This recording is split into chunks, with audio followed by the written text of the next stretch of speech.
Programa Fala Carlão. Oferecimento Bradesco. Contrate crédito rural e concorra a tratores 0 km. Olha só, pessoal, estamos de volta. Esse é mais um Fala Carlão, sempre na prateleira de cima do agronegócio brasileiro. Eu tô aqui do lado de dois feras, aqui do meu lado esquerdo, o Lideu Rodrigues, que é pesquisador da Embrapa, do meu lado direito, Alisson Paulinelli, que é fundador da Embrapa, ou seja, o papo agora aqui neste programa de hoje, eu acho que a gente vai falar especificamente da criação da Embrapa, falar da história da Embrapa, e eu vou começar aqui com o campeão de basquete, né? Campeão de basquete que virou pesquisador da Embrapa. Como é que é essa vontade sua de pertencer ao time da Embrapa? É um prazer, né? Embrapa é uma instituição onde te dá a oportunidade de você implementar suas ideias. Ideias aplicadas. Geralmente a gente vai para o campo, a gente conversa com o produtor, você identifica as necessidades e a partir dali você trabalha tentando trazer soluções para a agricultura, no meu caso, irrigada, e também aprendendo muitas vezes com o produtor. Então, a Embrapa é uma instituição de referência, é uma instituição pública, eu acho que a sociedade tem que conhecer mais a Embrapa, mais o que a Embrapa gera, mas deixar claro que a Embrapa também não trabalha sozinha. Ela tem suas parceiras, tem as universidades, tem as instituições de pesquisas, isso é uma rede de pesquisa brasileira que é referência nesse mundo tropical. Então, eu só tenho a agradecer ao nosso ministro aí por ter idealizado, né, trabalhar nesse grupo que idealizou a Embrapa, e hoje a gente passa por desafios, né, desafios inerentes ao nosso tempo, desafios que o Brasil passa, que o mundo passa. Eu tenho certeza que a Embrapa vai sair fortalecida de tudo. Quando é que foi essa história da... O senhor se lembra o dia, quando falar, não, hoje é o dia 0 da Embrapa, como é que foi isso? Olha, a Embrapa foi uma ideia que surgiu há mais tempo, há mais tempo. O grande incentivador para montar-se e criar-se a Embrapa foi o ministro Cirne Lima. Eu era secretário aqui, ele era ministro do presidente Médici. Eu tenho por ele uma admiração até hoje. Eu acho que o Cirne Lima foi um dos grandes homens de visão que passou aqui, mas infelizmente não teve a força, obrigou o governo na hora errada e acabou caindo e saindo, na expressão mineira, chutando a lata. Entendi. Na realidade, o que houve foi que eu propus criar um órgão com um novo sistema de administração pública. A burocracia ficaria de lado, não era o caso.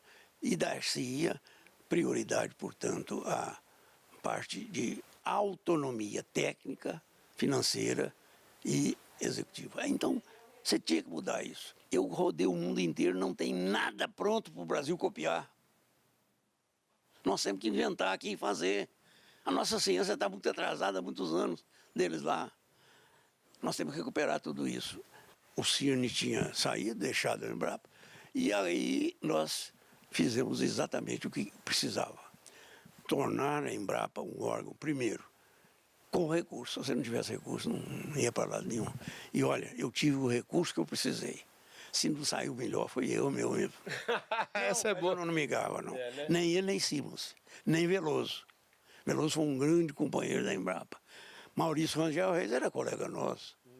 Então, veja que eu caí, jogaram o sapo na água, né? Jogaram o sapo na água. E eu nadei de braçada ali, porque todo mundo era favorável. Quem é que não, dessa equipe, quem é que não seria favorável? E mais do que isso, nos deram um apoio. Não é isso? Não só nessa saída, mas nas outras, porque o projeto também não era só Embrapa. Você precisava de criar mudanças. A tese é conseguir mudar. Por que mudar? Porque ela não tinha nada certo, não existia... O que você fazia antes não levava a lugar nenhum. Então você tinha que mudar criando para melhor. A Embrapa é a chave. Ela vai ter que criar as regras, dar as instruções, fazer as inovações e mostrar ao produtor que isso é possível. Mostrar como? Me autorizaram a federalizar toda o sistema de extensão, a Associação Brasileira de Crédito e Extensão Rural. Foi federalizada e nós criamos a empresa de assistência técnica e extensão rural, a Embrater, Empresa Brasileira de assistência técnica e extensão rural. E, ao mesmo tempo, que você também leva o produtor, e eu me lembrar bem das reuniões do meu pai, quando você leva o produtor e que você vai tirar a resposta dele, ele fala, não, mas eu não tenho a máquina, não tenho dinheiro, não tenho crédito, não tenho a assistência, como é que eu vou fazer? Eu lembrei disso. Então ele precisava de ter, especificamente para o projeto, condições dele não ter dúvida que ele podia decidir pela mudança. Porque não é fácil você fazer um sujeito mudar do que ele faz. Ele tem que acreditar. Ele tem que acreditar muito, né? E o tal efeito indutor é fabuloso. E a extensão sabe fazer isso. O que ela conseguiu fazer, porque ela nasceu em 1948 aqui em Curvila, pertinho aqui de casa. Quando eu fui para o Ministério, ela já estava no Brasil inteiro. Já tinham mais de 400 escritórios no Brasil todo. Mas em crise financeira, porque fizeram uma briga política lá e outras coisas. Eu achei aquilo muito ruim. Em Minas Gerais eu tinha subido aqui todo o custo dela. Então Minas não tinha tido crise, não. Mas lá no Federal estava numa crise sem precedente. Aí acertei com o governo e criamos a Embrater. O que a Embrater faz? Ela vai assentar com o produtor, ver a propriedade dele, conhecer, saber estruturalmente o que pode ser pensado, discutindo com o produtor, com a família, a mulher, o filho, etc. E ali eles desenvolviam o projeto. Uma equipe de economia atrás para dar cobertura a esses projetos do BDMG. Muito boa essa equipe. Até hoje tem gente me ajudando voluntariamente nesses projetos que faz. Ali nós fazíamos toda a avaliação econômica do projeto. Olha, Veja o tripé que eu montei. Que servição, hein? Mas Veja olha, o tripé que eu montei. que espetáculo. Pesquisa, Embrapa, com recursos para contratar a Universidade do Diabo, como ela fez. A extensão, para você pegar não só a parte oficial, mas as cooperativas, as empresas, botamos tudo dentro do mesmo saco. E fizemos assistência técnica. E o dinheiro, que é o principal para a mudança, o governo tem que mudar, como mudou lá no caso de Minas. Minas, eu não aceitei o crédito público. O crédito público, quando eu quis fazer o cerrado aqui, você queria um trator, o gerente do banco. O que você quer? Um trator. Que trator que é? Ah, eu quero esse aqui de 60 cavalos. Quanto custa? 80 mil. Ele habilmente mandava a secretária de civil um café e corria lá no arquivo dele e te via o que? O seu extrato bancário. Não, 80 mil pode. Se você pegasse esse trator e fizesse táxi da cidade, ou botasse da sua sala, encerasse, ficasse bonitinho, uma florzinha em cada saída, ficava bonito, né? Não tinha problema. Você tem que financiar, não é o produto, você tem que financiar, é o projeto. Você tem que financiar, é o resultado disso. Mudou esse conceito. Foi preciso abrir uma válvula. O Banco Central, através do Paulo Eucota, abriu para o BDMG um crédito aqui, que foi minha salvação. Porque aí eu botei o crédito igualzinho precisava para você fazer o que eu queria. Se eu estou propondo, você é um agricultor, a fazer uma mudança, a primeira central de informação de Brasília foi eu que montei lá no Ministério da Cultura. O senhor é um craque, né, gente? Ó, o negócio é o seguinte, o senhor vem falando aqui, e até para dar essa bola aqui pro Lineu falar um pouquinho, e a gente entrar no tema que está proposto aqui para nossa série, já criamos a Embrapa, vocês viram tudo aí. O senhor vem falando, um dos pilares da revolução que vem por aí, que nós precisamos, um dos pilares é a irrigação. Eu queria que o senhor me falasse o porquê disso, porque o senhor diz assim, a gente olhando aí no espelho retrovisor, o Brasil já fez tudo que nós aprontamos aí, que o senhor foi protagonista no Cerrado, e agora a gente precisa dar um novo salto, e a irrigação faz parte desse novo salto. A água é vida, rapaz. Água é vida. Você não tem terra ruim. Você tem a terra sem água, ou sem elemento químico, ou sem as condições físicas para transitar o ar, Não é isso? Você, quando vai pensar em utilizar um determinado bem, a terra, você tem que ver o que falta, o que está faltando hoje, principalmente em áreas longas, extensas, como nós temos aqui nesse hemisfério tropical, que às vezes chove, às vezes não chove, a seca que nós estamos passando aí no sul agora e outras coisas mais. Você sempre tem que ter em vista de que a agricultura é uma composição de tudo isso.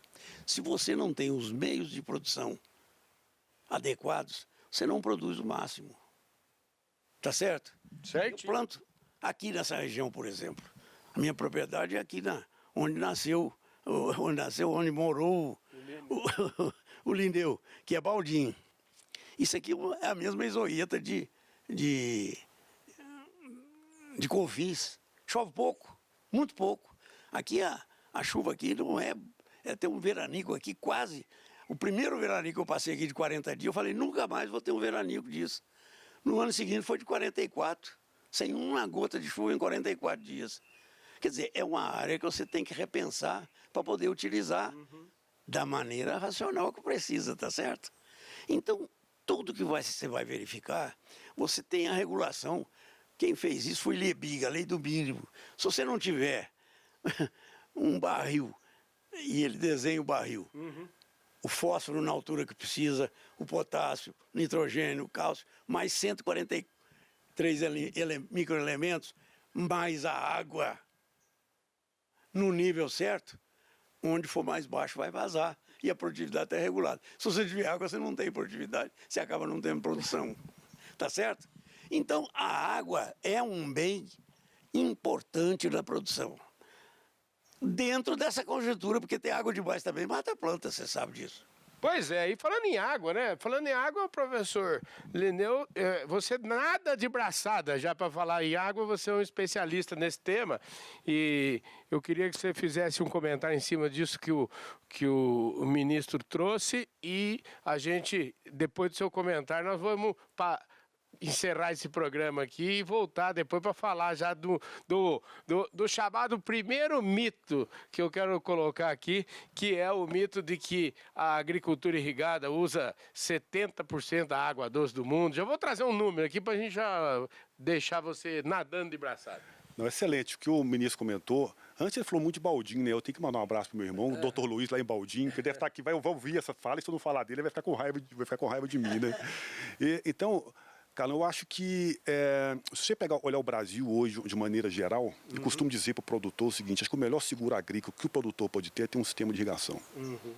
Independente de onde que ele estiver, mais cedo ou mais tarde ele vai precisar da irrigação. Nos lugares vai precisar mais, em outros lugares menos. Isso por quê? Porque a chuva tem ficado muito variável. E a entrada de água, essa água, como o ministro tanto falou que a água é vida, ela vem da chuva, aqui nos trópicos, né? E essa chuva está ficando mais variável. Talvez nem diminuindo tanto, mas ficando mais concentrada e mais espaçada. E para a cultura, para você produzir alimento, essa cultura precisa de água bem distribuída. Vou te dar um exemplo. Você vai, por exemplo, hoje vai num restaurante famoso na sua cidade lá e come muito. Amanhã cedo você está com fome, precisa de comer mais. Então não é o tanto de água que você tem, como é que essa água é distribuída. E essa água está ficando mal distribuída no Brasil. Então a irrigação ela cada vez entra e cada vez fica mais importante para esse desafio nosso de produzir alimento com sustentabilidade. De dar continuidade nesse trabalho aí, nessa história maravilhosa que o ministro falou para a gente nesses programas passados, né? Eu vejo vocês no nosso próximo episódio dessa série maravilhosa aqui, especial Agricultura Irrigada, Mitos e Fatos by Netafim.